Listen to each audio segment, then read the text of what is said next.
Okay guys, ito para sa latest update natin kay Realme ngayong January 1, 2024. Guys, ito nga pala, ito antabayan natin yung kanilang mga price update.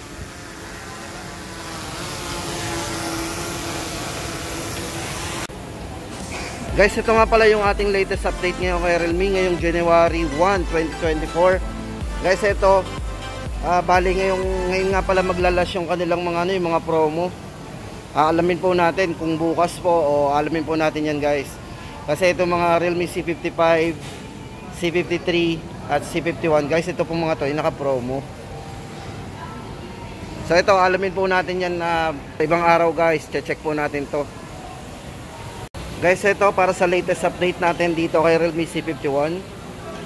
Ito, bali ito lang po yung available nila ngayon para sa dalawang variant. 64GB po yung isa niyan. Then yung isa po is 128. Ito guys, ngayong katapusan po December 31, nag-last po yung kanilang promo hanggang January 1. Hanggang January 1 po, last pala nila hanggang ngayon. So alamin po, babalikan natin yung mga presyo nila kung babalik ba talaga sa original price or hindi. Pero sa ngayon guys, ito yung update natin dito. Yan, 5,499. May dalawang colors po tayong pagpipilian. Available pa rin daw po yung kanilang mga kulay para doon sa blue at doon sa black. Yan guys, kung mga gusto mag-avail ng Realme C51, yan, ito yung ating mga specs. Ito guys, naka 33 watts superbook charge na rin with 5,000 mAh massive battery. Syempre guys, meron siyang 50 megapixel AI camera.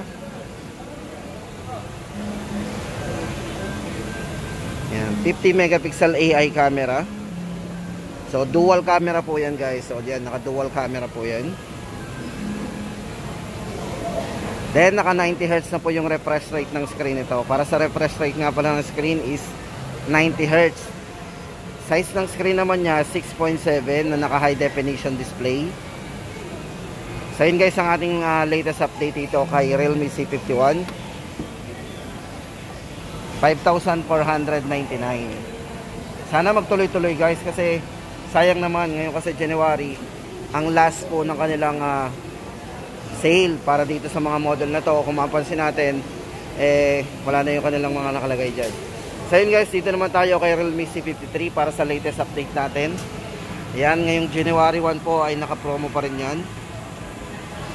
7,999 before yung 128, ngayon po ay 6,999. 12GB RAM 128. At doon sa variant po niya na 16GB RAM 128, 7,999 po hanggang ngayon. Dating 8,999. Ito guys, para sa design, ito yung ating pinagmamalaki kay C53 kasi ito manipis talaga to. Yan, 7.49mm ultra slim design. Napakanipis po ng design nito.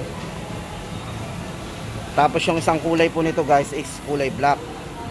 Papakita ko po sa inyo yung kulay black nya. Yan, ito po yung kulay black. Yan guys, para sa latest update natin din. Size ng screen guys, ito nga pala naka 6.7 din. High definition plus na naka 90Hz na rin po yung refresh rate.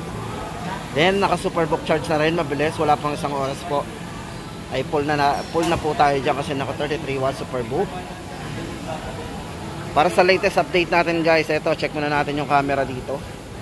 Kasi usually naman talaga camera mostly ang ating chine-check sa mga cellphone Yan.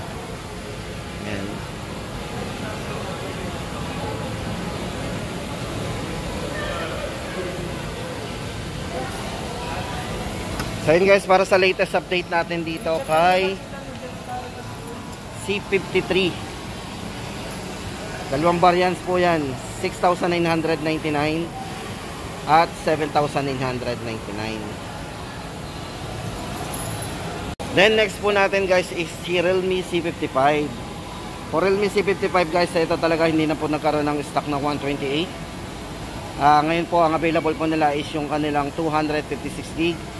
Bale ito 9,999, dating 10,999. Ito guys, may extended RAM yan, naka 16GB RAM po yan, 8+8. Then colors availability, ayan, bali dito po guys sa store nila, ang available na lang po nila sa 256 ay kulay black. Bali nagkaubusan na po sila ng kulay ito, sun shower. Then ito para sa kanyang specs, ito guys sa camera naka 64 megapixel AI camera yan. Size ng screen niya is naka 6.7, 90Hz full high definition. Naka full high definition po ito. Na naka punch hole po yung kanyang display. Ito punch hole.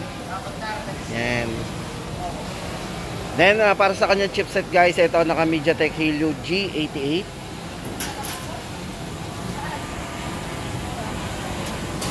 At sa battery, 5,000 mAh battery with 33 watts superbook charge na din. And guys, para sa latest update natin dito kay Realme C55, ngayon pong January 1, 2024. Guys, abangan po natin sa isang araw po, babalik tayo ulit dito para sa latest update kung ano ba yung kanilang promo. Then guys, ito naman ang ating latest update dun sa kanilang mga 11 series.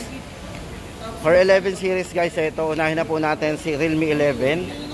Kung sa mga naghahanap nga pa na ng Realme 10, meron pa kasi mga nagtatanong daw sa kanila ng Realme 10. Ngayon po ay talagang wala ng Realme 10.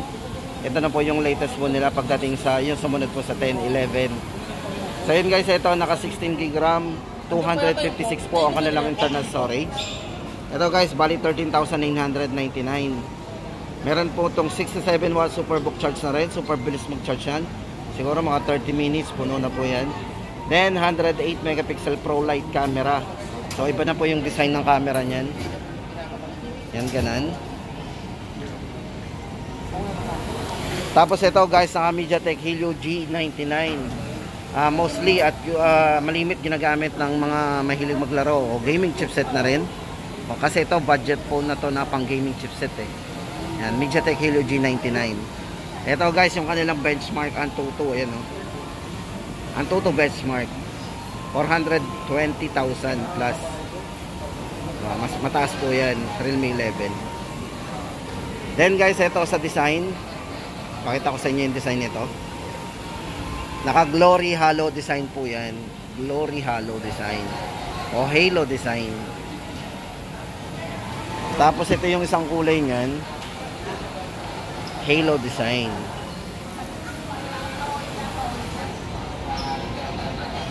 So yun guys, ang ating update dito kay Realme 11, 13,999.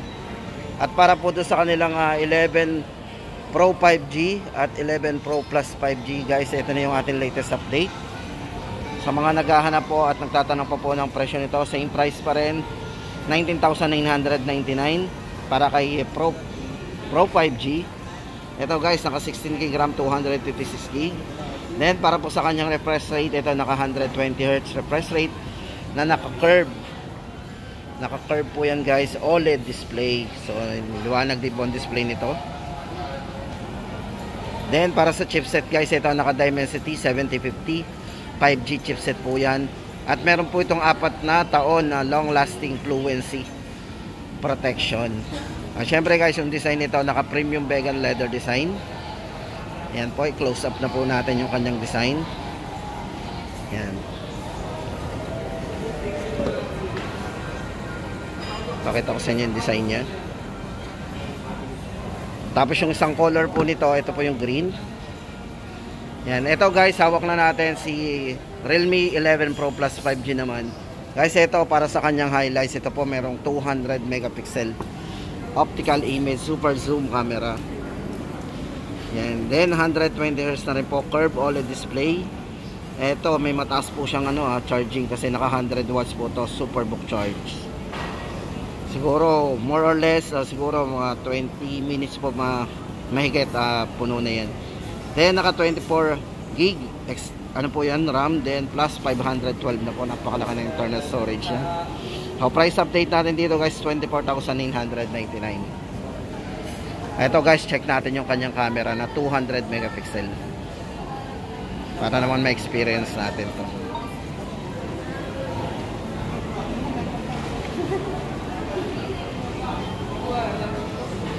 series. Then sa resolution guys, check po natin yung kanyang resolution. Full. Then sa video Naka 0.6 po yan. Para doon sa mga gustong kumuha ng ultra wide yan, may wide angle din po yan. At syempre, para doon sa kanyang dual view video, check po natin. Ito magandang pang vlog eh. Yan. Kasi nakatutok na yung dual ano. Try natin play. So yun guys, ang ating latest update dito kay Realme 11 Pro Plus 5G.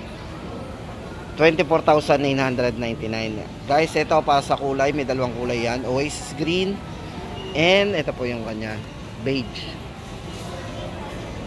At yun guys, ang ating latest update dito kay Realme ngayong January 1, 2024. Guys, babalik po tayo, alamin po natin yung kanilang latest update dito kasi nga po ngayon po ang nag-last ngayong araw January 1 yung kanilang mga promos.